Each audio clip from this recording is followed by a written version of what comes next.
This is The Wire for 2300 Zulu, May 26, 2025. Precedence is routine. Information cutoff is 2200. Bottom line up front. Friday's blackout in France revealed to be intentional act of sabotage. Gang war results in mass stabbing at Australian shopping centre. Vehicle ramming attack reported in Liverpool. Beginning with international events. In France, the electrical blackout that took place near Cannes on Friday has been designated as an act of deliberate sabotage. Transmission lines were cut and an electrical substation was set on fire by activists targeting the Cannes Film Festival. In Australia, a gang dispute resulted in a mass stabbing at Northland Shopping Centre in Melbourne. Local authorities state that two rival gangs planned to meet up at the location to engage in mutual combat, and that the violence was not an instance of random targeting. Nevertheless, many people were wounded in the skirmish, and it remains unclear as to if any genuine bystanders were wounded in the attack. In the United Kingdom, this afternoon, a vehicle ramming attack was reported in Liverpool as an unidentified man drove his vehicle into a crowd of people on Water Street as they celebrated a sports victory around the city. Concerning the casualties, 47 people have been reported wounded so far, with 27 being hospitalized. Analysts comment. As expected, authorities have not released many details pertaining to this incident. Authorities have stated that one individual, a 53-year-old male, was arrested at the scene. However, authorities notably did not state whether or not this individual was the driver of the vehicle. For context of why this distinction matters, immediately after the vehicle came to a stop, bedlam immediately broke out, with football fans attempting to cause violence to the driver, as one might expect. Consequently, police moved in to detain the driver, which in turn resulted in dozens of individuals physically assaulting the police officers attempting to protect the driver. Due to the carefully worded statements by officials, some have speculated that the man who was arrested was actually one of the football fans engaging in this behavior and not the driver. In any case, many people were detained at the scene of the incident, though it's unclear as to if any were arrested. Regarding the motive for the attack, it's not entirely clear.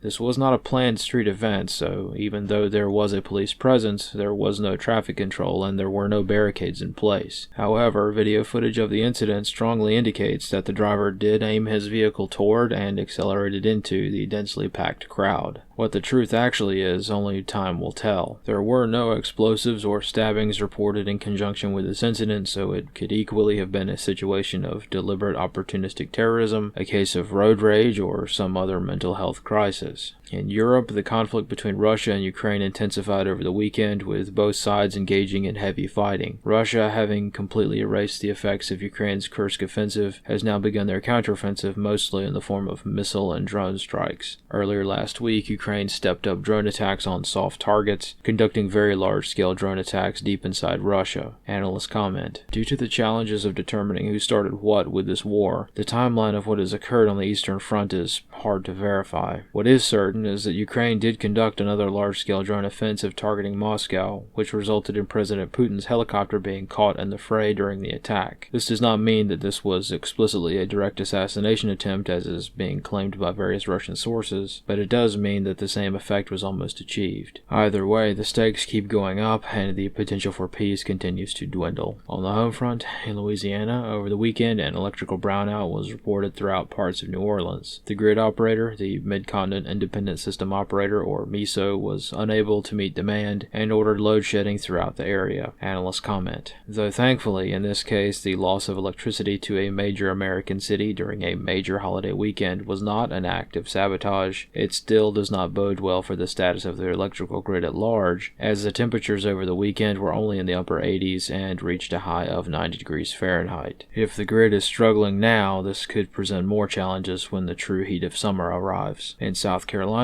a mass shooting was reported at a cultural event in Myrtle Beach. Following a domestic argument, a small arms skirmish broke out on board a civilian vessel hosting participants of the Atlantic Beach Black Pearl Cultural Heritage and Bike Festival event, with 11 people being wounded. Analyst comments for this wire. Details are sketchy at the moment, however the Myrtle Beach shooting was complicated by an entirely separate shooting that occurred at roughly the same time and place. A police officer at the Harbor Gate Marina accidentally shot himself in the leg while attempting to respond to the shooting that was underway 2 miles up the waterway to the northeast. In the fray, it was initially reported that the officer was involved in this skirmish. However, this was an entirely separate incident. More generally, it is surprising that more people weren't killed during this rather infamous event. Known colloquially as Black Bike Week or the Atlantic Beach Bike Fest by event-goers and locals alike, this yearly festival and motorcycle event is infamous for bringing violence and murder to Myrtle Beach every single Memorial Day weekend. Normally, participants engage in general debauchery and light vandalism, but there's also usually a sharp rise in small arms engagements whenever the large crowds of participants, which usually number around 500,000 in total, roll into town. This concludes The Wire for 2300 Zulu, May 26, 2025.